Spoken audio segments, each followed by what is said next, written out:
Hi, Ange. You're right. Quick turnaround, but is there an update on Dominic Solanke and the other players ahead of Sunday? No, too early to tell. Look, with Dom, obviously, I think he got a knee into the sort of backside, so it's probably a bit sore, but it's a knock, so hopefully settles down pretty quickly. I said obviously a quick turnaround, but are there additional reflections from you from last night's game? Not additional, no. Feeling after game, we didn't perform anywhere near the level we wanted to and we needed to. Disappointing. We're disappointed. I'm disappointed. The players are disappointed. Tie's not over though, and we get a chance to focus on that after the weekend's game because now that becomes a priority. Do the players? You can only do so much though. Do the players need to show more as well? You know, when Son and Maddison went off, it's a younger looking team after that. Do you need a bit more leadership in there sometimes, do you feel? Look, I don't think last night was a matter of individuals. I thought as a collective we just weren't anywhere near the level we needed to be. And it's tough playing away in Europe. We knew that. The crowd sort of created a really good atmosphere for the home side. They obviously got the goal, which gave them some momentum. But like I said, last night was not about individuals. I think as a collective we were nowhere near the level we needed to be.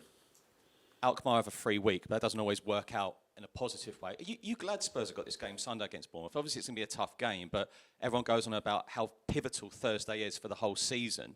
But do you actually welcome this game? Let's get them back out on the pitch. Oh, look, I think we definitely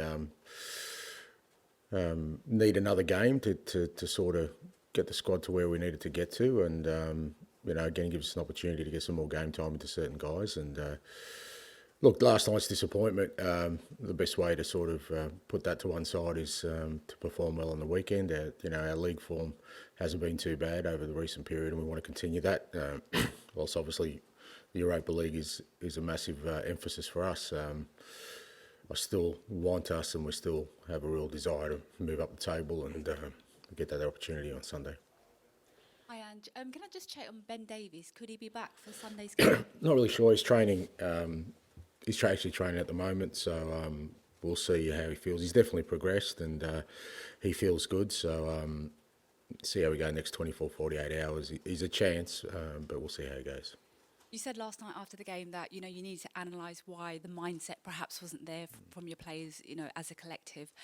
How important will the mindset be? How important perhaps will the performance be as much as the result on Sunday in terms of linking to that game against Alkmaar? How much of a knock-on effect could that game on Sunday have? Yeah, I think it's important. It's obviously the results, the kind of ultimate ambition for the weekend, but performance is important. I think it's fair to say it's our inconsistency.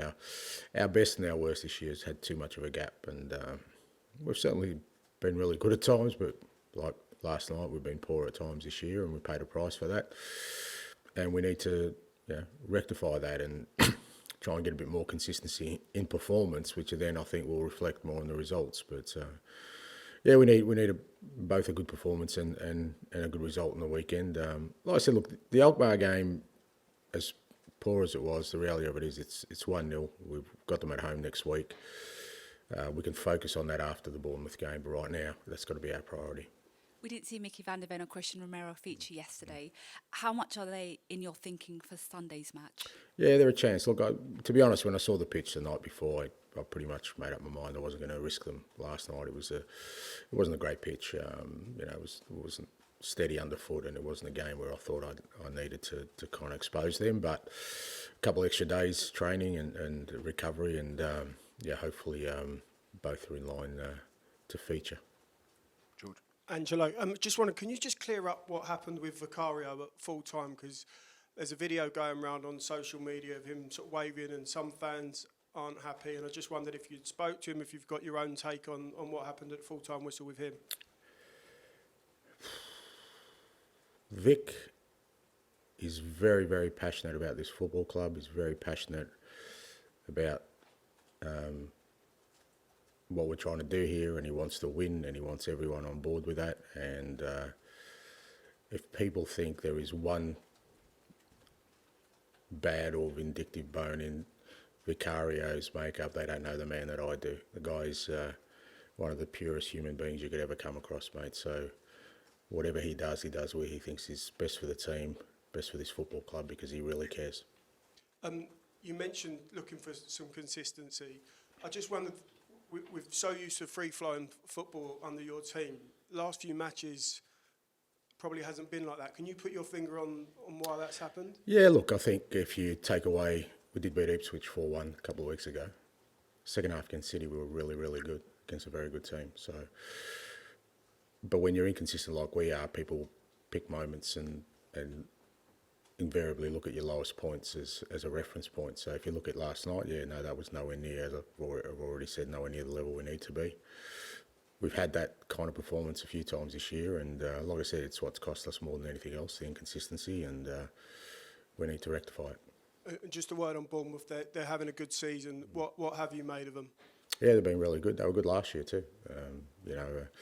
Donny has a real distinct way of playing. They're really aggressive with their football, both with and without the ball, and they've got some very good players who are developing under them. So good challenge, and for us, as I said, a real clear sort of objective that we need to play well if we want to get the result we want. Thank you. Thanks, Mr. James, please.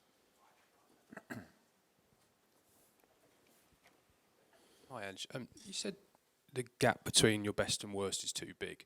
Is the wider challenge then about sort of raising your worst level, if you like, and how do you sort of go about doing that?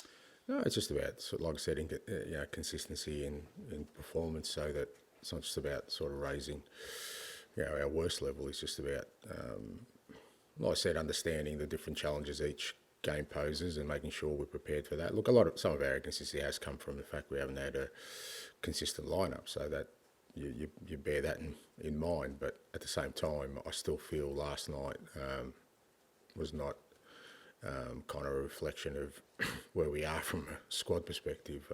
We just, like I said, we need to embrace the challenge of the different competitions we're in, and understand there's different ways of tackling those challenges, and making sure that at the bare minimum we compete at a level which at least allows us to get our sort of baseline performances higher than what they are. I mean, you said last night that the team wasn't aggressive enough and they were too hesitant with the ball. Do you have any concerns that this group is either doubting the game plan or lack clarity over it? I don't lack clarity over it, no. Absolutely. I don't think anyone lacks clarity. If anything, I think people are saying it's too transparent, so I don't think there's any clarity. But you do need conviction to play that kind of football all the time. You do need real belief. You do need a really strong mindset, because it's very challenging. It doesn't allow you to kind of, veer off into a different direction. It needs you to stay on course, and it's the only way it works. And fair to say, last night we weren't on the road we needed to be. Is part of the message to them then that sort of whatever happens from here, that you do it on your own terms, you play how you want to play? But that's been there from day one. I don't think that there's any doubt about that. I don't think anyone's there wouldn't be anybody who's followed us for the last sort of 20 months who think anything other than that. We're determined to go down this road. We're determined to build something I believe anyway, that will bring success to the club, and every challenge along the way which tries to shift you away from that, that's when you have to show your resolve and determination to stay the course. So we'll end the broadcast section there.